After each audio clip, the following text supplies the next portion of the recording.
Sekretaris Daerah Kabupaten Kampar Yusri Kamis pagi mengikuti video conference bersama pemerintah pusat.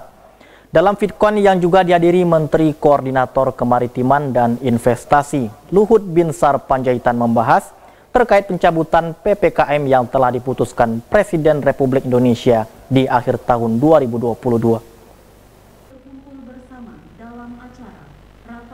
Bertempat di Balai Bupati Kampar, Bangkinang, pemerintah Kabupaten Kampar yang dihadiri Sekretaris Daerah Yusri mengikuti rapat video conference bersama pemerintah pusat terkait pencabutan pemberlakuan pembatasan kegiatan masyarakat atau PPKM.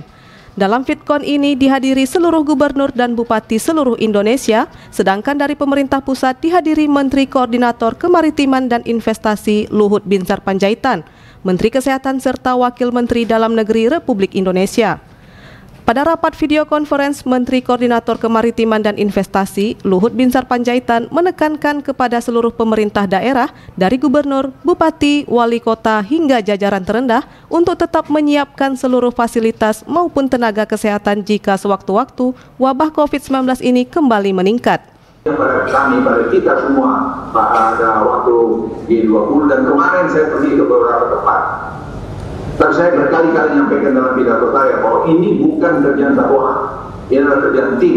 Dan bangsa Indonesia menunjukkan bahwa bangsa ini bangsa besar, bangsa yang hebat, yang bisa mengatasi begitu masalah yang paling kompleks pun, yang mungkin banyak negara dunia tidak yang dulu tidak bisa dan melecehkan kita waktu itu. Tidak banyak ada, kalau kita lihat banyak negara-negara yang ragu akan kita punya data itu. Tapi hari ini mereka mengatakan bahwa Indonesia itu hebat. Hebat mereka itu adalah karena ada semua juga, bukan hebat orang satu orang. Dan kita beruntung ada presiden yang memberikan arahan dan berani memberikan keputusan-keputusan yang menurut saya kadang-kadang kita memang mencuri-curi batas-batas tingkat kegawatan. Tapi harus kita lakukan keputusan dan bahwa presiden berada pada posisi yang firm untuk melakukan itu, tentu seperti saya katakan dengan kalkulator tadi.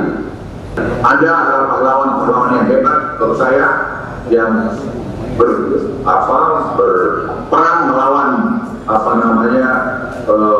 penyakit ini dan Anda menyelamatkan atau ratusan ribu mungkin nyawa karena keberanian daripada Anda sekalian. Dan saya dari lubuk hati yang paling dalam mengucapkan terima kasih dan saya mohon maaf manakala mungkin saya selama memimpin kegiatan ini mungkin bicara keras, maunya cepat dan sebagainya, tapi semua itu karena tanggung jawab saya untuk memperkecil kemungkinan korban, jatuhnya korban di dalam kasus COVID-19.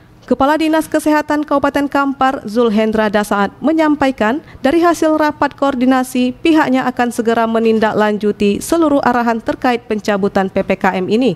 Dan ia berharap masyarakat tetap dapat bekerja sama dalam menekan munculnya kembali wabah COVID-19 di Kabupaten Kampar. Yang kita saksikan bersama tadi penjelasan dari Kementerian Kesehatan yang perlu kita ingat, yang pertama adalah pencabutan PPKM ini bukan berarti pencabutan status pandemi COVID-19 dan kita harapkan dengan pencabutan ini sesuai dengan arahan Pak Menteri tadi bahwasanya kita meningkatkan partisipasi masyarakat, tetap menjalankan protokol kesehatan, kemudian tetap melaksanakan vaksinasi yang belum, dan kemudian tetap melakukan intervensi kesehatan. Dan dengan pencabutan PPKM ini berarti pemerintah menurunkan intervensi terhadap pengendalian COVID-19.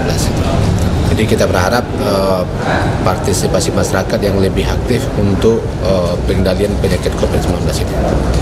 Sedangkan Sekretaris Daerah Kabupaten Kampar, Yusri, menyampaikan bahwa meskipun adanya pencabutan pemberlakuan pembatasan kegiatan masyarakat oleh pemerintah pusat, namun pemerintah Kabupaten Kampar tetap akan terus melaksanakan vaksinasi kepada masyarakat. Selain itu, Yusri juga tetap mengajak masyarakat agar tetap mematuhi aturan COVID-19 yang selama ini telah dijalankan supaya angka penularan COVID-19 di kabupaten tidak lagi ditemui. Menko Maritim Pak Luhut Binsar, kita sudah ikuti tadi ada berapa poin sebenarnya yang disampaikan beliau, bahwa memang sudah ada rencana pemerintah pencabutan, pembubaran lah, bukan pembubaran, memberikan kesempatan masyarakat untuk beraktivitas dengan leluasa. Catatan kata Pak Menko, kita masih tetap melaksanakan vaksin. Kita masih melaksanakan pemakaian masker di tempat fasilitas umum, terutama rumah sakit, supaya kita tidak terindikasi sakit. Kemudian jaga jarak tetap. Kita masih menggunakan cuci tangan. Ada beberapa hal yang menarik tadi disampaikan Pak Menko itu, bahwa kita tetap mencadangkan obat-obatan apabila ada gejala atau ada bentukan lain dari COVID ini, maka kita sudah antisipasi. Jadi seluruh fasilitas yang di saat COVID itu mesti tetap terawat dengan baik. Termasuk timnya juga tidak kita bubarkan timnya, mulai dari kabupaten sampai ke desa. Jadi tetap efektif. Kita khawatir suatu ketika begitu kita buka habis, kita tidak antisipasi obat mana. Maka alhamdulillah Kampar termasuk yang menangani COVID ini dengan afik, dengan baik sekali. Jadi kita tak akan canggung lagi jika umpamanya ada wabah ini, kita sudah punya sistem penanganan memang untuk di Kampar. Maka kita termasuk yang baik dalam penanganan. Kemarin Pak Presiden sudah menyerahkan bahwa Kampar yang terbaik juga dalam hal penanganan COVID tahun 2001, 2000, 2002 sampai sekarang. Dalam rapat koordinasi secara daring ini juga dihadiri hampir seluruh pejabat eselon 2 dan 3, diantaranya Kepala Rumah Sakit Umum Daerah Bangkinang, Dr. Asmara Fitrah Abadi, Sekwan DPRD Kampar Ramlah, dan Kepala Badan Pendapatan Daerah Kholidah. Dari Kabupaten Kampar, Anto Badai melaporkan.